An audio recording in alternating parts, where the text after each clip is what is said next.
Hai semua, kembali lagi bersama Bu Tride dalam mata pelajaran Ilmu Pengetahuan Alam. Bagaimana kabar kalian? Semoga selalu dalam keadaan sehat ya dan tetap semangat untuk belajar dari rumah. Hari ini kita telah memasuki materi baru yaitu tema 4 tentang pelestarian sumber daya alam. Bagi yang baru bergabung bersama channel kami, jangan lupa klik tombol subscribe dan aktifkan lonceng notifikasinya ya. Hari ini kita akan belajar tentang pelestarian sumber daya alam. Adapun materi yang akan kita bahas pada video kali ini, yang pertama yaitu tentang jenis-jenis sumber daya alam, dan yang kedua manfaat sumber daya alam, dan yang ketiga hubungan sumber daya alam dengan teknologi. Nah, materi yang pertama yang akan kita bahas yaitu tentang jenis-jenis sumber daya alam. Berdasarkan jenisnya, sumber daya alam itu dapat dibedakan menjadi dua. Yang pertama ada sumber daya alam hayati dan yang kedua ada sumber daya alam non-hayati. Berdasarkan ketersediaannya di alam, sumber daya alam dapat dibedakan menjadi dua. Yang pertama yaitu sumber daya alam yang dapat diperbarui, dan yang kedua yaitu sumber daya alam yang tidak dapat diperbarui. Nah, apakah yang dimaksud dengan keempat jenis sumber daya alam ini? Marilah kita bahas satu persatu mulai dari sumber daya alam hayati. Apakah yang dimaksud dengan sumber daya alam hayati? Nah, sumber daya alam hayati adalah sumber daya alam yang berasal dari makhluk hidup.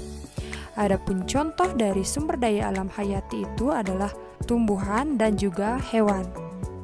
Nah, selain tumbuhan dan hewan, minyak bumi dan batu bara termasuk ke dalam sumber daya alam hayati karena berasal dari sisa-sisa makhluk hidup yang terkubur di dalam bumi jutaan tahun yang lalu. Jenis sumber daya alam yang kedua yaitu ada sumber daya alam non-hayati.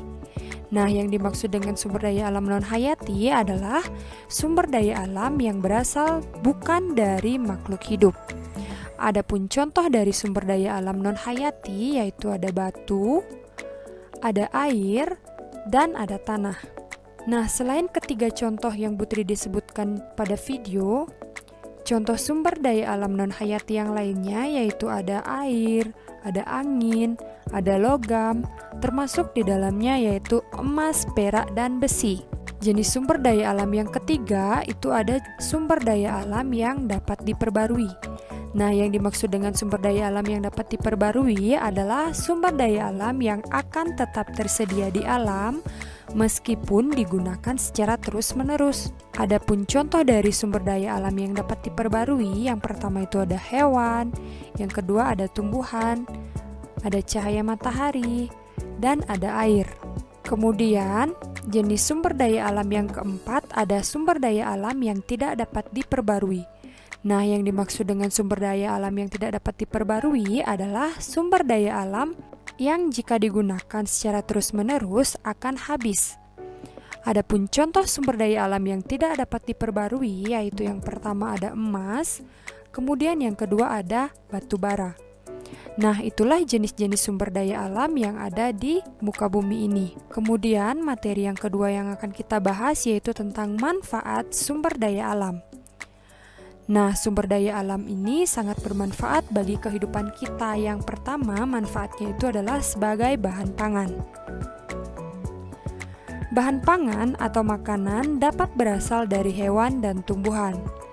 Bahan pangan yang berasal dari tumbuhan itu contohnya bayam, kangkung, padi, jagung, dan lain sebagainya.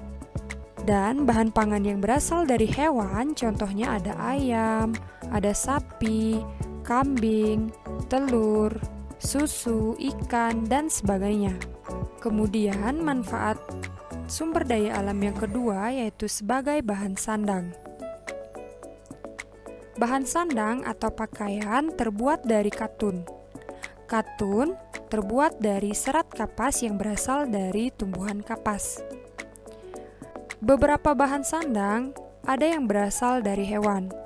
Contohnya wol berasal dari rambut domba, kain sutra berasal dari ulat sutra, dan kulit hewan itu contohnya ada kulit sapi ataupun kulit ular. Manfaat yang ketiga yaitu sebagai peralatan rumah tangga. Sumber daya alam kayu dapat digunakan sebagai pintu, meja, lemari, dan sebagainya. Kemudian karet berasal dari getah pohon karet. Karet biasanya digunakan untuk membuat ban. Dan ada logam. Logam ini biasanya digunakan untuk membuat sendok dan garpu. Kemudian, manfaat sumber daya alam yang keempat yaitu sebagai produk kesehatan dan perawatan tubuh. Jamu termasuk obat tradisional. Jamu terbuat dari jahe, kunyit, kumis kucing, dan mengkudu. Berbagai produk perawatan tubuh seperti sampo terbuat dari lidah buaya dan sabun mandi biasanya dibuat dari sari bunga mawar. Kemudian manfaat yang kelima yaitu sebagai bahan bangunan. Bahan bangunan seperti semen, pasir, genting, dan batu bata. Bahan-bahan tersebut diantaranya terbuat dari tanah liat dan hancuran bebatuan. Kemudian manfaat yang keenam itu ada sebagai sumber energi. Sumber daya alam dapat dimanfaatkan sebagai sumber energi. Misalnya air, angin, dan matahari dapat kita gunakan sebagai pembangkit listrik. Beberapa jenis bahan bakar dapat terbuat dari tumbuhan dan hewan, seperti biodiesel dan bioetanol berasal dari tumbuhan, dan biogas berasal dari kotoran hewan.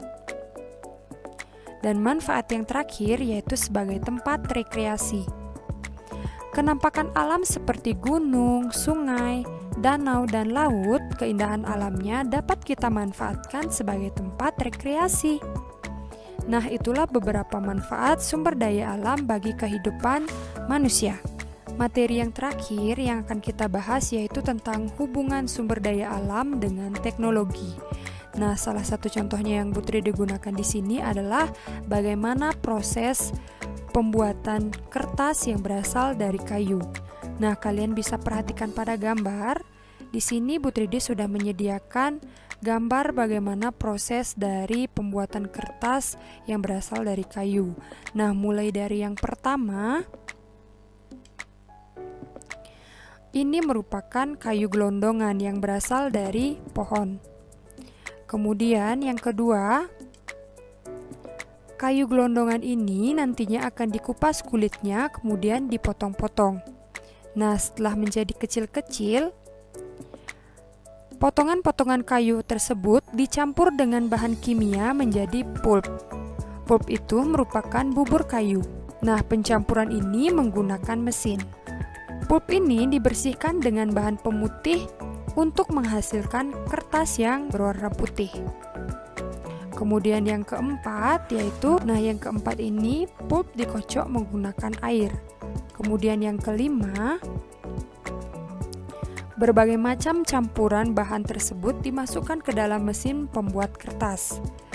Kemudian lembaran yang dihasilkan mesin ini digilas kemudian digulung hingga menjadi gulungan kertas.